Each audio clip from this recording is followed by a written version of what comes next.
పూర్తి వివరాలు చూసే ముందు మా ఛానల్ ని సబ్స్క్రైబ్ చేయడం మర్చిపోకండి. శ్రీ గురుభ్యో నమః.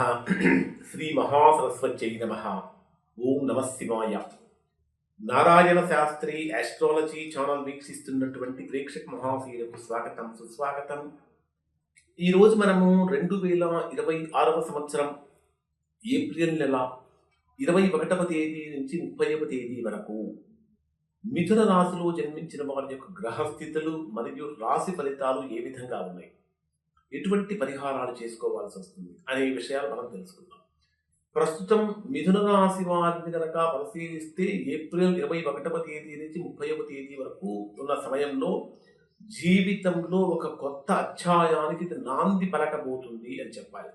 కారణం ఏమిటంటే మీ జన్మరాశిలోనే సంచరించేటటువంటి గురుడు యొక్క ప్రభావం, అలానే మీ రాశికి దశమ స్థానంలో సంచరించేటటువంటి గ్రహాల యొక్క కూటమి, త్రిగ్రహ కూటమి, మీ రాశికి 12వ స్థానం అయినటువంటి వృషభ రాశిలో శుక్రుడు స్వక్షేత్రంలో సంచరించడం, ఇవన్నీ కూడా అనూహ్యమైనటువంటి, అంటే వ్యక్తిగత జీవితంలో అనూహ్యమైనటువంటి మార్పులు తీసుకొస్తున్నది. అంటే ఈ 10 రోజుల కాలంలో ఒక రకంగా చెప్పాలంటే మిథున రాశి వారి యొక్క తలరాత కూడా మారుతుందా అంటే అవునో కాదు అనేటటువంటిది మనం చివరిలో తెలుసుకుందాం. మరి దశమ స్థానం అంటే మనం చేసేటటువంటి వృత్తికి, ఉద్యోగానికి, వ్యాపారానికి సంబంధించినటువంటి స్థానం కర్మస్థానం కదా. ఈ కర్మస్థానంలో కుజశని గ్రహాలు శత్రుగ్రహాలు, బుధ శని గ్రహాలు నపుంస గ్రహాలు అంటారు. 3 గ్రహాలు దశమ స్థానంలో ఉన్నప్పుడు ఉద్యోగపరంగా ఎలా ఉంటుంది, ఎటువంటి జాగ్రత్తలు తీసుకోవాలి, అసలు అదృష్టం ఏమన్నా తలుపు తడుతుందా, మొదలైన విషయాలన్నీ తెలుసుకుందాం. మిథున రాశి వారికి కనుక మనం పరిశీలించినట్లయితే ప్రస్తుతం ఏ విధంగా ఉంటుందంటే, ఈ దశమ స్థానంలో సంచరించేటటువంటి బుధ కుజ శనిగ్రహాల యొక్క ప్రభావం అనేటటువంటిది వృత్తిపరంగా కనుక పరిశీలించినట్లయితే విపరీతమైనటువంటి బాధ్యతలు పెరిగిపోతూ ఉంటాయి. రాస్యాధిపతి అయినటువంటి బుధుడు దశమ స్థానంలోనే నీచంలో సంచరిస్తున్నటువంటి కారణం చేత ఏదైనా వృత్తిపరమైనటువంటి నిర్ణయాలు కనుక తీసుకునేటప్పుడు తడబడకుండా, తప్పటడుగులు వేయకుండా జాగ్రత్తగా నిర్ణయాలు తీసుకోవాలి. లాభస్థానంలో సంచరించేటటువంటి ఉచ్చస్థానంలో సంచరించేటటువంటి రవి యొక్క ప్రభావాన్ని కనుక పరిశీలిస్తే ప్రభుత్వ సంబంధమైనటువంటి పనులు ఎవరైతే చేస్తూ ఉన్నారో అటువంటి వారు చక్కగా ముందుకు వెళ్తారు. పెద్దల నుంచి లేదా అధికారుల నుంచి సంపూర్ణమైనటువంటి మద్దతు కూడా లభిస్తూ ఉంటుంది. శుక్రుడు వ్యయస్థానంలో ఉన్నప్పటికీ స్వక్షేత్రంలో ఉన్నటువంటి కారణం చేత విలాసాల కోసం కానీ శుభకార్యాల కోసం కానీ ఖర్చులు కూడా పెరుగుతూ ఉంటాయి. మరి సంపూర్ణమైనటువంటి చంద్రగోచారాన్ని కనుక మనము పరిశీలించినట్లయితే మిథున రాశి వారికి ఏప్రిల్ 21వ తేదీ నుండి 23వ తేదీ మధ్యాహ్నం 3:12 వరకు ఉండేటటువంటి సమయంలో ఆత్మవిశ్వాసంతో మిథున రాశి వారు తొడికిసలాడుతూ ఉంటారు. ఒక రకంగా చెప్పాలంటే గజకేసరి యోగం యొక్క ఫలితాలన్నీ కూడా ఇక్కడ మీరు పొందుతారు అని చెప్పాలి. అంటే గజకేసరి యోగ సదృశ్య ఫలితం అంటారు దీన్ని. అంటే దీని ప్రభావం వల్ల ఏమవుతుందంటే మనస్సు చాలా చాలా ప్రశాంతంగా ఉంటుంది. కొత్త ఆలోచనలు ఏవైతే ఉంటాయో అవన్నీ కూడా చక్కగా కార్యరూపం దాలుస్తూ ఉంటాయి. మీ మాట తీరుతో అందరినీ ఆకట్టుకుంటూ ఉంటారు. ఆరోగ్యపరంగా కనుక పరిశీలించినట్లయితే బ్రహ్మాండంగా ఉత్సాహంగా ముందుకు వెళ్తూ ఉంటారు. గతంలో ఏదైనా అనారోగ్య సమస్యలు కనుక ఉన్నట్లయితే వాటన్నిటి నుంచి కూడా బయటపడే అవకాశం కనిపిస్తూ ఉంటుంది, ఉపశమనం లభిస్తూ ఉంటుంది.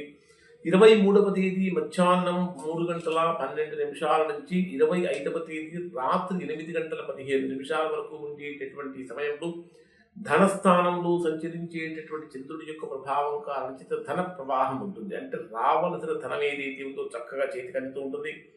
కుటుంబంలో కూడా సంతోషకరమైనటువంటి వాతావరణం ఉంటుంది.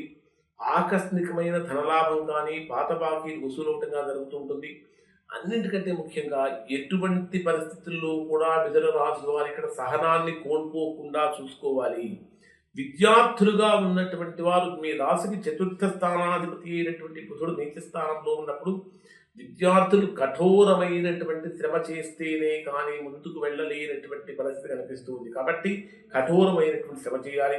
ముఖ్యంగా మధురమైనటువంటి ఆహార పదార్థాలు కూడా భుజించే అవకాశం ఉంటుంది. 25వ తేదీ రాత్రి 8:15 నుంచి 28వ తేదీ ఉదయం 5 గంటల 4 నిమిషాల వరకు ఉండేటటువంటి సమయంలో తృతీయ స్థానంలో సంచరించేటటువంటి కేతువు యొక్క ప్రభావాన్ని కనుక పరిశీలిస్తే నా అనుకున్న వాళ్ళందరూ కూడా దగ్గరవుతారు. అయినప్పటికీ కూడా చిన్న చిన్న మనస్పర్ధలు తీవ్రమైనటువంటి మనోవేదనకు గురి చేస్తూ ఉంటాయి. చిన్నపాటి చిక్కులు కూడా ఎదురయ్యే అవకాశాలు కనిపిస్తూ ఉన్నాయి. ప్రయాణాలు చేసేటటువంటి వారు ప్రయాణపరమైనటువంటి విషయాలలో చాలా చాలా జాగ్రత్తలు పాటించాలి.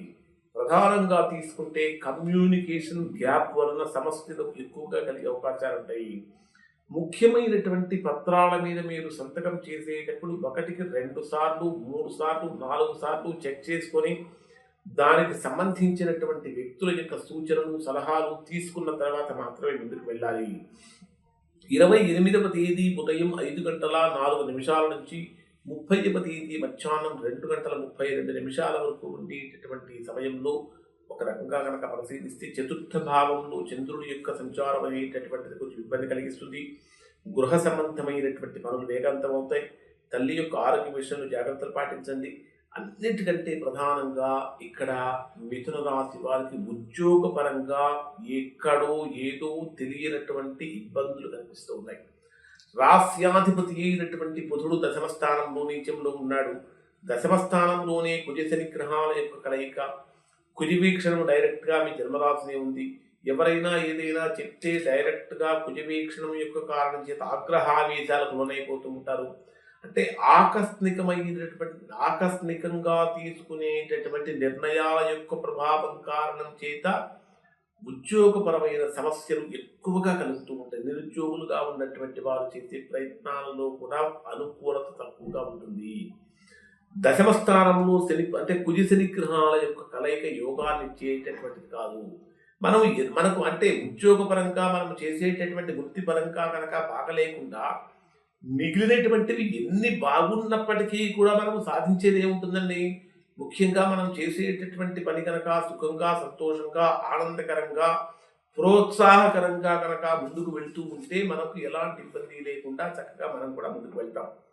అలాంటిది చేసేటటువంటి ఉద్యోగంలోనే సమస్యలు, వ్యాపారంలో సమస్యలు, లేదా బాస్ యొక్క ఒత్తిడి, విపరీతమైనటువంటి శ్రమ ఇవన్నీ కలుగుతూ ఉన్నప్పుడు ఏమి సాధిస్తాము అంటే ఉన్నటువంటి ఆనందాన్ని కూడా కోల్పోతాం. కాబట్టి అటువంటి సమస్యలు వచ్చే అవకాశాలు ఉన్నాయి అని మనకు జాతకం అంటే గోచారం చూపిస్తున్నప్పుడు అటువంటి సమస్యలు రాకుండా చేసుకోవలసినటువంటి బాధ్యత ఖచ్చితంగా మిథున రాశి వారి మీద ఉంటుంది.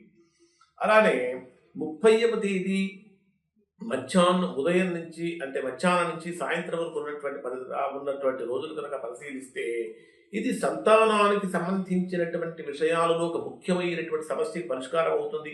కొత్త విద్యను నేర్చుకోవడానికి అవకాశం చూపిస్తూ ఉంటారు. షేర్ మార్కెట్లో చిన్నపాటి లాభాలు కలుగుతూ ఉంటాయి. ఖచ్చితంగా మిథున రాశిలో జన్మించినటువంటి వారు ఉద్యోగ సమస్యలు తొలగిపోవటానికి విష్ణు సహస్రనామం పారాయణం చేయడం చాలా మంచిది. ఇంకా ఒకవేళ పారాయణ చేయలేనటువంటి వారు కనీసం వినడానికి ప్రయత్నించండి. అలానే గురువారం రోజున ఖచ్చితంగా దక్షిణామూర్తి యొక్క ధ్యానాన్ని చేయండి. శనగలు దానం చేయడం వల్ల మంచి ఫలితాలు పొందుతారు.